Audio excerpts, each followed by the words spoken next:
Let's take you back to one of our big developing stories this afternoon and to the scene of that fatal crash on Dendron Road just outside Polokwane. Officials confirming to us just a short while ago that 13 people have died after a minibus taxi collided with a truck. Florence Radzelani, the Transport MEC in the province, telling us that there have been no survivors. Our reporter Linda Mnisi is on scene with an update. Linda, what can you tell us? Well, at the moment, Michelle, you can see a number of briefings taking place at the scene as the MEC as well as the Provincial Commissioner of the SAPS try to brief some of their teams as well as some of the spectators and the people that are standing around the scene. Like I indicated earlier on, Michelle, this is a long stretch of road essentially, and quite a number of vehicles, including many trucks that are stationed on the side of the road as a result, of course, of this accident. You see there, it seems some family members have just heard the news. Commissioner, I see behind you just scenes of some of, what appears to be family members breaking down at this point. Was this that briefing? Were you there to deliver those tragic news? Yes, even though specifically, Linda, I could not point whose family for who. But it's clear these are family members who happened when they had this accident, then they rushed here. So we were deciding with the MEC that we should just give them some heads up of what will happen from now. Basically, we said they can move towards the morgue in Polokwane so that when they leave here, they can be able to be in a position to identify their loved ones. We have requested social development to assist us because you will know that this is a somber moment at this point in time. We are just waiting for the crime scene to be combed out completely. There's still two that are trapped, a driver of the truck as well as one of the passenger of the Kumbi. 11 bodies has already been taken out of the wreckage, and they will be taking them to the morgue in Polokwane. That's the short briefing that we are giving to the family, and they were fine and appreciating that. Taking tomorrow that we are voting, people must at least go voting knowing what is their fate in terms of this particular accident. You say that they can go to the morgue in Polokwane where they'll be able to identify their loved ones. It appears as though all of them are still in a condition, at least, of being identified. They're identifiable.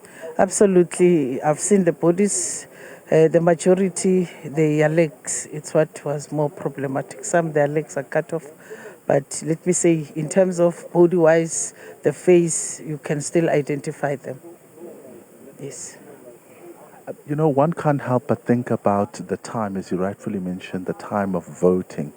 And one wonders if there's been any confirmation around one of them perhaps being, IEC officials. I know this is a bit of a stretch, but is there a possibility that amongst the people that have died here, some of them could be IEC officials, given the fact as well that, as the Transport MEC has said, a lot of them, in fact, a majority of them who were in that taxi are school teachers?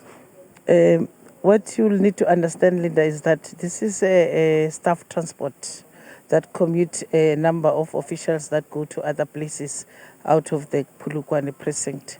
So what we're getting, yes, we could see that there was one official from ESCOM, but we did not pick up any official from IEC. Basically, majority they are teachers, and we learned that two of them, they are from one family. That's basically that I can say. All right, thank you very much. This is the Provincial Commissioner of the SAPS in the province, Michelle. They've just delivered those heart-wrenching news to family members who have been standing on the side of the road hoping for some positive news. But just a moment ago, while I was talking to you and linking to the Provincial Commissioner, it seems, they'd just broken down those news, and really As you can see, the picture tells a tale of, broken family members as they waited, really, hoping to hear something. But it seems none of the people who were involved in this accident survived. It's so quick that, as you heard there, the provincial commissioner saying that they, from here, can be able to start making their way to the mortuary in Polokwane, where those bodies will be identified. She tells us that many of the bodies are still in an identifiable state, which means that the process really is going to be quite smooth, looking at, of course, the process of identifying bodies. Forensic pathologists still have their hands full. Members of the SAPS will be combing the scene, of course, for clues in terms of what could have possibly happened. It also involves the work of the forensic pathologists, Michelle, who have to kind of get a sense of what the scene looks like in order, of course, to give a full detailed report once those postmortems are done and the cause of death has been determined. At the moment, there's still all those bodies lying down. The provincial commissioner telling us that, in fact, about 11 bodies were retrieved. The truck driver is still stuck in the truck with another passenger of that minibus taxi, still amongst those who are stuck in that particular scene. She gives us gory details about the condition of the bodies, saying that while a lot of them are still identifiable, some have even lost, limbs, saying that although that is the case, the family members rather will be able to identify them. She also says that investigations obviously will continue from this point onwards, but it is indeed now in the hands of the families of the deceased to now go to the morgue in Polokwane, where they will start identifying. I see some on the side there, just on the side of the road.